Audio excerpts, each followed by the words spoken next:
የጠየኩህ መልስልኝ። ስማ የጠየከኝ የገደል ማሚት ማለት ምንም የማውቀው ነገር የለም። ልቀቀኝ እያለሁ ዛሬ ጠየኩህ ብቻ መልስ። እንግዲያውስ ወደ ሳይሆን በግድ ትናገራታለህ። ትናገርም ቆይ ግን ቀደም እኮ ስለ መኪናው ምንም አልነገርሽኝም። መኪና እንትን ነው ዝና መድብል እንደሞተ ስነግረው ለማለት ነግራት ከማለት ጋር ሆናችሁ ሬሱን አውጥታችሁ ትጥሉታላችሁ አለ። ምን አደረገው እና ምን አልሽው?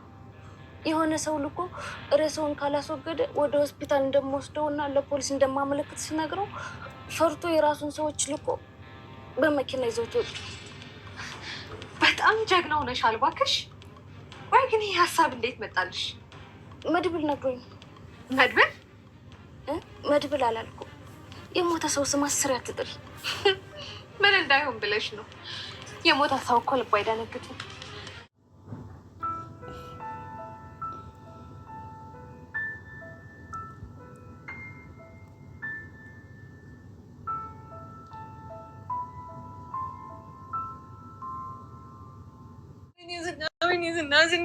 ዝና ወንድሜ እኔ ቤት ልግባ፣ አንተ አፈር ግባ። ወይኔ ዝና አንተ አፈር ብላ፣ እኔ እንጀራ ልብላ። ወይኔ ዝና ኧረ ዳጣ እንዴ ምን ሆነሽ ነው? አታስቂ ነው። ሰላም ውድ ቤተሰቦች እንዴት ናችሁልኝ? እንኳን ወደ ቻናሌ በሰላም መጣችሁ። ሰብስክራይብ፣ ላይክ በማድረግ ቤተሰብ ሁኑ። ላይክ ስለምታደርጉ ስለምታበረታቱኝ በጣም አመሰግናለሁ። እንግዲህ ዛሬ ማለት ነው መድብል ይችላል መድብልን እስኪ እንደኔ የምትወዱት ያሰባት ጥግ የሚያደርስ ትክክለኛ ጀግና በቃ ማለት ከልቡ ጀግና እንደ ዝና በጉራ ሳይሆን በቃ ከልብ ጀግና። የዝና ጀግንነት አፉ ላይ ነው፣ ጉራው ነው፣ ትቢቱ ነው። የመድብል ግን በቃ ትክክለኛ ማለት ነው። የሆነ እርምጃ ሊወስድ ሲል ራሱ ማለት ነው እሱ የሆነ እርምጃ ሊወስድ ሲል ሰዎችን ለመምታት ብቻ ሳይሆን የሚያስበው እኔስ ብሞት ብሎ ያስባል። ጀግና ሰው ስትሆኑ፣ አስተዋይ ሰው ስትሆኑ እንደዚህ ነው የምትሆኑ። ዝና ግን ሰዎች ይመቱኛል፣ ሰዎች እንደዚህ ያደርጉኛል፣ እቸነፋለሁ ምናምን አይልም። አንደኛ እሱ የሚያስበው በገንዘቡ ስለሆነ ፊት ለፊትም እንደዚህ አይነት ነገሮችን መጋፈጥም ስለማይችል በጉራ ስለሆነ በተዘዋዋሪ በብር ከፍሎ ሰዎችን ማስመታት፣ ማስገደል፣ ማሳገት ነው እሱ የሚሳካለትኝ እንጂ እንደዚህ ፊት ለፊት የወዶቹ ስራ ጋር አይመቸውም። እንግዲህ መድብል አግሞጥምጦታል ማለት ነው በቦክስ አረገለት። ደም በደም ነው ያደረገው። እንግዲህ መድብልን ሊገል ነበር በሱ ቤት አይታችሁ ከሆነ ኤፍራታን ተጠቅሞ መድብልን እንግዲህ ሸኝ ያለበለዛ አንቺን እገልሻለሁ ሲላት እንግዲህ ኤፍራታ ኤፍኤም ያው ተፈራለች። ደግሞ ዝናን በጣም ነው የምትፈራው። ምንም ማድረግ ስለማትችል ዛሬ ለመድብል ሰጥተዋለች። ግን ያው ፈጣሪ ስላገዘው በቃ ተርፏል ማለት ነው። እንግዲህ ኤፍራታ በጣም እየተንቀጠቀጠች ነበር። ምን ሆነሻል? ደጋግሞ ምን ሆነሻል? ምንድነው የሆንሽው እያለ ሲጠይቃት ነበረ። እንግዲህ እነሱ ጠጥቶት እንኳን ሳይጨርስ ችኮላ ዝና ደውሎላት ነበር ለኤፍራታ። ምንድነው ስልኩ ላታረሹ ይችላል ጭራሽ ነበር የደነገጠችውና ያንን መደንገጧን አይቶ ደግሞ ስልኳን ተቀብሏታል። ስልኳን ከተቀበላትኝም በኋላ አይቶ ዝና መሆኑን ካወቀ በኋላ ነው እንግዲህ ይሄንን ለኔ ያሰብሽውን ለራሱ መሆን አለበት ብሎ ጀግና ሰው ስትሆኑ በጥበብ ነው። አንዳንድ ሰው እንግዲህ ወይ ዝና ቢሆን ኖሮ በስሜት ወይ ስልኩን አንስቶ ሊሰድበው ምናምን ሁሉ ይችል ነበር። ግን እሱ እንደዛ ማድረግ አልፈለገም ማለት ነው። መድብል ቀጥታ እንዲመጣና በራሱ ወጥመድ ራሱ እንዲገባ ነበር ያደረገው። ከዛ እንግዲህ ሞቷል ብላ ነበር የደወለችለት ኤፍራታ። እንግዲህ እሱ መጥቶ ኦኬ ሞቶ ነው ሬሳ ላነሳ ነበር አመጣጡ። ግን ምን ዋጋ አለው? መድብል ጠቅ አረገው ደም ስሩን ማለት ነው። ልክ ደም ስሩን ሲለው ሄዶ ፍንጭርና ያለው ከዚያን አንስተው እንግዲህ እንትና ማን ነው ሞገስ ጋር መጥተው ቀጥታ በመኪና አንስተውት ነበር የሄዱት። ከዛም ይዘው ሄደው ቤታቸው አስገብተውታል። ቤት እዛነ ብሩክ ቤት ሳይሆን ሌላ ቤት ነው ያደረጉት። ምክንያቱም እዛ ሌላ ሪስክ ስለሚፈጥር እንግዲህ እዛ ራቅ አድርገው አስቀምጠው ከሚገርማችሁ ብዙ ረጅም ሰዓታት በኋላ ነው እንግዲህ ወደ ራሱ የተመለሰው። በጣም ራሱን ስቶ ነበርና ወደ ራሱ እስኪመለስ ብዙ ሰዓት ፈጅቶበት ነበረ። እንግዲህ ወደ ራሱ ከተመለሰ በኋላ መድብልን ነበር ፊት ለፊቱ ያገኘውና የት ነው ያለው እስከሚል ድረስ ማለት ነው።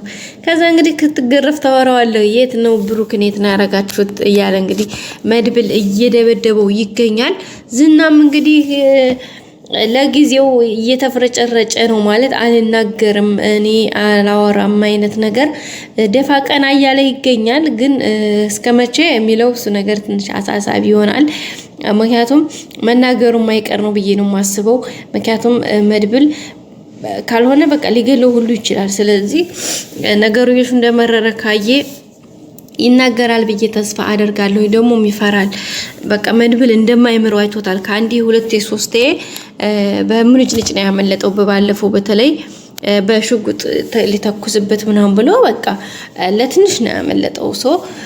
በቃ እንደውም በቃ ፈጣሪ ዛሬ ከጉዳ ወጣኝ እንደዚህ ሆናለሁ ብዬ አስቤም አላውቅም ነበር እያለ ነበረ ሰምታችሁ ከሆነ እና አሁን ደግሞ በቃ በማይቻለው ነው ማለት ነው የመጣበት።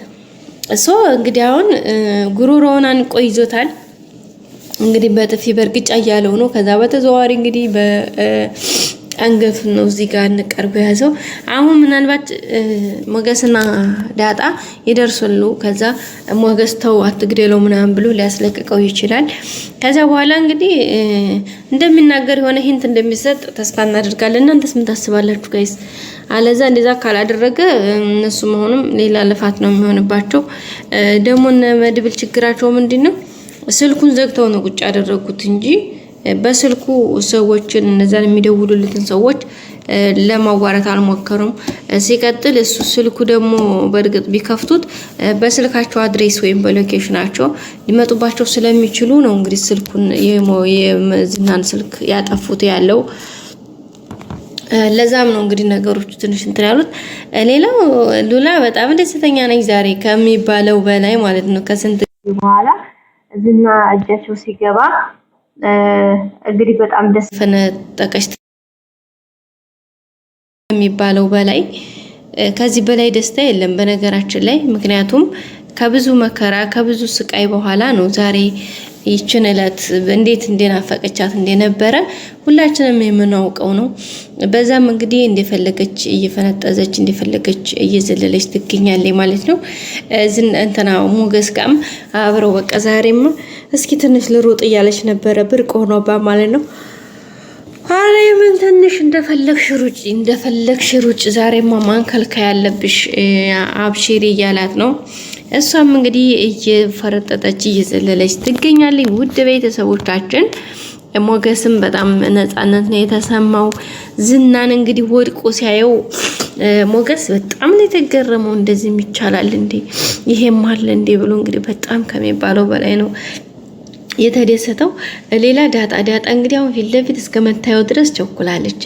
በቃ በጣም ነው ቸኮለችው እምላችሁ ጋይስ፣ በጣም ከምላችሁ በላይ በጣም እንዴት ቸኮለች።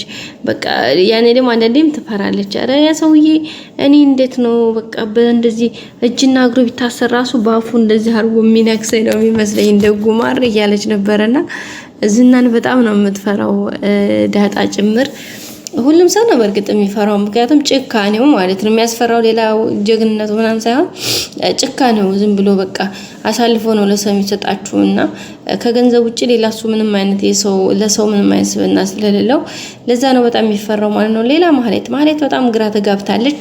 እንግዲህ ያለኝ ደጀኔ ነው የኋላ ነው አለኝ ብላ ያሰበችው ዝና ካጠገቧ ጠፍቷል። ዛሬ የለም። ኤፍራታን ስትጠይቃት እንግዲህ ኤፍራታ መድብል ሞቶ ስትላት ልልል ብላ ነው እንግዲህ ልል ያለችው ማለት ነው። መስሎሻል በተቀያሪ እሷ እንደሆነ ዝና ነው የተያዘው። ይህን ጉዷን ስላልሰማች ልል እያለች ነው። ግን ደግሞ እነዛኞቹ ሰዎች ደውለው ኤፍራታ ያው መድብልን ይዤዋለሁ ብላ እንደደወለችለት ስላወቁ ሌላ ችግር ውስጥ እንዳትገቢ እያሉ እየዛቱባት ነው። ኤፍራታ መድብልን እንግዲህ እንደዚህ እየዛቱብኝ ነው ባክህ ልቀቀው ዝናን ብትለውም ኧረ እባክሽ ይገሉኛል ስትለው ነበረ። አሃ ኦኬ እኔ አልገልሽም ነበር ማለት ነው። የኔን ህይወት በመድኃኒት እኔን ለመግደል ያሰብሽለታ ያንቺ መሞት ትዝ አላለሽም ነበረ። በቃ ብዙ ጥያቄዎችን ጠይቋታል። እንዳታስቢው ብሏት ነው እንግዲህ ጥሏት የሄደው። ውድ ቤተሰቦቻችን ማለትም እንግዲህ እውነት ቆይ አንቺ ሲላ ምን ሆነሻል ምናምን እያለች የተደጋጋሚ ጥያቄዎች እየጠየቀቻት ነበረ። ያው ኤፍራታ በጣም ውስጧ ተረብሿል። የመጀመሪያው አንደኛ በቃ መድብል ዝና እንደዛ አድርጎ እንትን ሲያደርገው ስላየች፣ ሁለተኛ ደግሞ ይሄኛው እነዚህኞቹ ሰዎች ይደውለው ኤፍራታ ሲጠይቋት ሌላ ሀሳብ ነው የሆነባት ማለት ነው። ማን ነው ማለት ሲጠይቋት በቀጣይ